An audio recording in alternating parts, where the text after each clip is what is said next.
Welcome back to Celebrity Radio. It's Alex Belfield talking to some of the country's biggest stars and some of my favourite people and a showbiz legend. Andy Collins, how are you? Hello, that showbiz legend. I'll take that. Put that on the poster, please. Do you know what's interesting about you? I mean, you're an old-school entertainer, really, that is relevant in 2019. You're the star of the Panto at Aylesbury, back for another year at the Waterside. You do the biggest shows on telly. You got your own radio show. It's an inspiring career, really, isn't it? It's a career that's always different, every day is a different day. I love it. I started in the Navy. I was mine disposal. It was my main job there was basically to clear mines. So I went off to the Gulf War and did that for a few years. And then I got into show business. So when people say to me, isn't it nerve-wracking, going on stage or doing this or doing that? I go, no.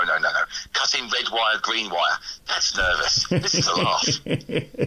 I mean, you've worked with some of the biggest and continue to work with the biggest people in showbiz, and you keep your nerve, and I have greatest respect for people who can do it live, and you sort of thrive on that, really, don't you? I love live. I think, it's like live TV, live theatre, live radio. There's nothing better. It's a great buzz because you just get the audience up and they're there. It's amazing. It's when you work on a pre-recorded show and it's only 30 minutes long, but it's taking 5 hours to record. That's when you have to dig deep. Most people will know you as the biggest guy at ITV for warm-up, and you do those huge Saturday night primetime shows. Is it interesting to you that you're the go-to guy? Because they could get anybody, couldn't they? Yeah, I mean, I've been doing the warm-up now for 20 odd years. So Ted Robbins is my mentor. So if I'm Skywalker, he's Yoda, and he saw me doing a kids show once, and he went, look, I'm doing a show called Man Oh Man. I don't know if you remember that with Chris Tarrant. And he said, I can't do the last 5. Would you do it for me? I said, Ted, I'd be, because at the time it was a closed shop. There was only 3 or 4 warm-up men in the business, and he got me in, and from there it just went. It's just gone bonkers, and it is ridiculous. They'll always use you, which is lovely. But there are definitely funnier people out there than me. But they go, oh, no, we want Andy. Oh, well, thank you very much. And I've been doing it ever since. But since I've been doing the radio show daily on BBC Three Counties Radio, and as you know, getting up at 4:30 in the morning doing the breakfast show, I'm trying to do that balance of radio, TV, and the other stuff. So I don't do as much warm-up as I used to do now. I cherry pick. I do the ones I like. So I'll still work with Ant and Dec. I'll still work with Jonathan Ross and stuff. But I've got like a little agency that I run now, and I've got some guys who are doing terrific work for me out there in the warm-up circuit. I think as well, the daytime shows are tricky, and you did a lot of those with the Titchmarshes and people like that. And again, you've got to have big balls, haven't you, to walk out there and try and make something exciting that's effectively tortuous. Yes, because especially with the daytime, like you said, with the loose women, with the O'Grady, with the Titchmarsh, your audience are, an interesting lot at the best of times, and it's 11 o'clock in the morning, and they say get the audience cheated. I mean, all right. I used to do when I was at the height of when it was really busy. I would do Titchmarsh. We'd do 2 Alan Titchmarsh shows, and then I would go and do Celebrity Juice in the evening. So the Titchmarsh audience were mainly 350. WI, and they were brilliant, and we would talk about we'd talk about the war, and we'd play bingo, and it was very softly, gently. Then you jump on a motorbike, scream over to the other side of London, and do Celeb Juice, which is like 18 to 30, where every other word is a swear word. You're like, mustn't get those gigs confused, otherwise I'm going to get into trouble. I'm based here in Nottingham, and it's so sad to see that radio and TV has gone now in the regions, and of course it was central here. There were so many shows to do back in the day, and of course there aren't as many now, are there? Well, when I did Family Fortunes, when I presented Family Fortunes back a long time ago, because I took over from Les, because it went to daytime Family Fortunes, and Les didn't want to do it, so they said, we need someone who's cheap. Andy Collins. And available. But we filmed Family Fortunes in Nottingham. At the old studios opposite. Was there a nightclub there called the Black Orchid? This is me trying to remember the old name. And then, so I love Nottingham. And then when I did the Dancing on Ice tour, obviously Jane Torwood and Christopher Dean, Nottingham legends. We spend all the time. I think, is it still 7-to-1 ratio in Nottingham, or is that folklore? Well, I think it's because of the university, but it doesn't matter whether it's 20-to-1. They're not interested in ginger people like me, Andy, so it's a waste of time regardless. Don't rub it in. There's no need for that. Mate, you should be a short little fat Jewish bloke. I'd perhaps be more successful. Talk to me about Panto. I mean, this is something that you chose to do, but it's bloody hard work. I mean, you talk about your schedule doing a breakfast show and then going to a TV studio. At least you get free water and coffee. Panto's proper work, isn't it? Panto is proper work. Do you know, this will be now, I think, my 19th Panto in total, and my 9th year here at the Aylesbury Waterside, which is lovely because I live in Aylesbury now, so it's my local theatre. But I learned my trade doing Panto in Bridlington, in Rhyl. I'm working with some great names, and I'm very protective and loyal to Panto because it is an art form. It is an art form. It's hard bloody work. You know, most normal theatre shows only do 8 shows a week. We do 12. You know, it's hard slog, but it's the most rewarding thing you'll ever do. And I was involved in the launch of this amazing theatre at the Waterside in Aylesbury. The Waterside Theatre. It's a beautiful theatre. With Cilla Black, that was the first one that launched it. And I did that one, and then they said, listen, we're thinking, we're liking what you're doing. Would you like to be our resident comic?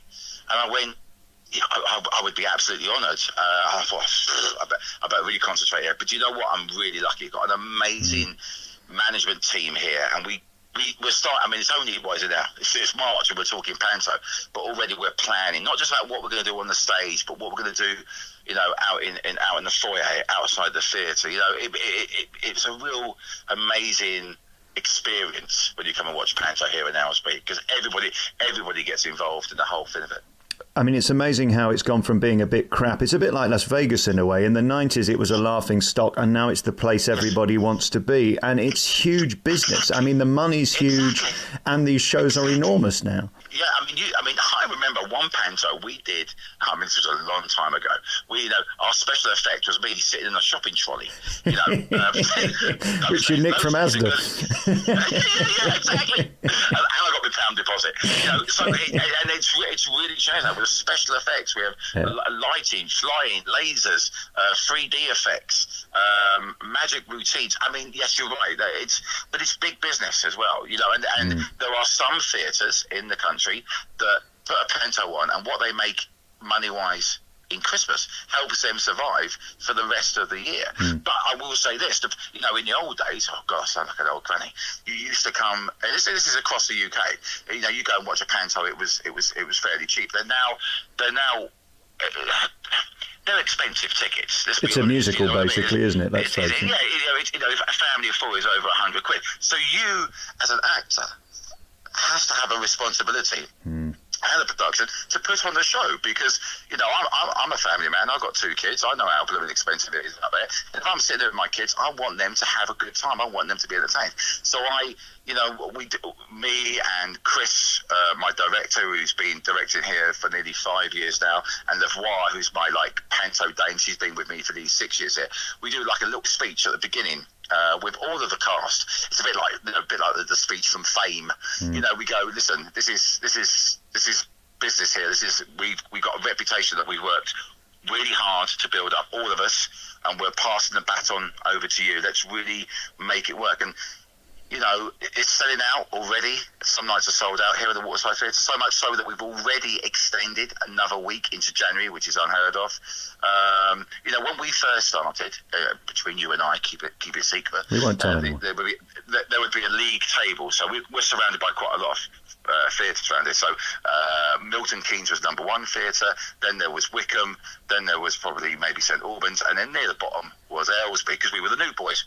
We've worked hard, and now, and this is no BS, we're top of the league, and that's because of what we've put on over the last 9 years, and I'm really, really, really proud of that.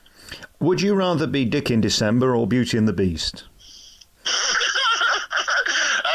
miles is still no sign of Dick. Do you know what? I have always played the short little fat bloke. Always played the short little fat bloke. So there does. I remember I once watched a Panto many years ago. Max Boyce. Do you remember Max Boyce? Yeah, I do. Still at it. Still at it, and he was playing buttons. He was old then. I was thinking, oh no, I can't be. And I've always had that in the back of my head. there'll come a time where I can't be the short little fat bloke. Maybe I have to upgrade a little bit. But at the moment, I've got a good personal trainer, and even though I'm 48, I've got a showbiz age of 24, so I'm getting away with it. And it's the energy. I mean, both with the warm-up, with the radio show, and with this, it's that energy. How do you balance it in December, then? Do you do the radio show and 2 shows, or do you give up on radio for the month? No. Well, as you know, with radio, you only get 28 days leave a year. By December, I've used all of that up. So, so I do the radio show, and then I scream over here and do 2 shows. And then, that's I mean, that toughest time, as you know, is the rehearsal week, because you rehearse from 10 in the morning till like sometimes 10 at night. Once the show's up and running, once again, they look after me great. They give me a little bed in my dressing room. Someone feeds me Maltesers, and I get through it. Come January, though, I'm ready for my holiday. Be 2 weeks. Be 2 weeks in Canberra Sands. You know what I mean? I'm ready for it by then. Just finally on the kids and what their expectations are. I mean, I go and see pantos all over the country, and I am going to come and see you this year. But I wonder whether this is the one thing that kids will still put up with and they don't want to change very much. I mean, amidst all of the chaos of Brexit and computers and the internet and signing up for free porn and all that, panto's still wholesome, and they still want It's Behind You and all that stuff. It's beautiful, isn't it, in a way that it's still intact? Because, and I've got a daughter that's 14, and I've got a son that's 12. I know weird names. I still love them. Old gag. But you know, they're always on their phones. You know, they're always on their tablets and whatever. For that one time, for that almost 2 hours when they're in the theatre, they can't be on their phones, and they're just being kids. But don't get me wrong, we have adults that book the entire front row out. The adults, because you know, it's like you got to have that mix of kids humour and adult humour. One of the things that we do every year here is we do the 12 Days of Christmas. It's become kind of like my signature routine, a bit like George Michael doing Careless Whisper. If I don't do 12 Days of Christmas, there would be a riot. And we finish it with water pistols at the end, 12 water pistols. And every year it gets bigger and bigger and bigger, to the extent now that all audience members bring water pistols, and it turns into a bit of a turf war. Last year I was flying above the audience, squirting them with mine. I've got like a jetpack on. They're squirting up at me, and the was looking on the stage, he went, it looked like it was like the Bellagio Hotel in Las Vegas. Don't touch his frocks, will you? no, he was keeping well out of the way. But do you know what? I love it. I really. And last year was a physically demanding one. I got off stage, I went to my dressing room, and I sat down for about 5 minutes thinking, whew, I gave it my all there, and that's a great feeling. You know what I mean? It's a great feeling to see, I've left nothing out there. I've given it all. I've seen the masters do panto, and if you half sell it, it's just crap. It doesn't work. It has to be 100% or it's nothing, isn't it? Oh, my God. I've been touch wood. I've been very lucky. Every one of my top of the bill people that we've had have believed in what they're doing, because nothing winds me up more if I go and watch a panto, because I go and watch panto as well to nick stuff, but also to see what the opposition are doing. And if they're just coasting through it winds me up, like because it starts from the top and it filters down, and if they're going through it, they're walking through it, then so will the ensemble. You know, I worked with Sue Pollard a couple of years ago. That woman is a human dynamo. She energy like you wouldn't believe, and it was brilliant. It was brilliant because everybody got caught up in it. And like I said, I've been very lucky. Every single one of my top of the bills that I've ever worked with has had that work ethic. You know, Ant and Dec, very similar in their TV shows. You know, I work for them, and they are very, very, very good friends of mine, and off camera, and I'm very lucky to have them as friends. I know you must be thrilled that they're back. I know you love to be on the golf course with them more than in a studio, but it's thrilling, isn't it, that we've got them back on TV, and hopefully from this year we're back. Oh, it's amazing. And do you know what? He's looking amazing.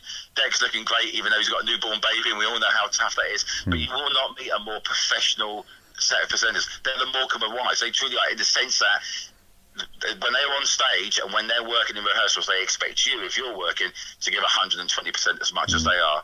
And even though I'm they're my friend, I would never, ever turn up and try and coast my way through it, because I remember once, many, many, many years ago, I think it was like we've done 16 Saturday night takeaways, 16 years of Saturday night takeaway. I remember one show, I think it was show 7 in year 5, and went to me, oh, that audience were a bit flat. And I took that as a personal kind of, oh my God, I can't, that will never, ever happen again.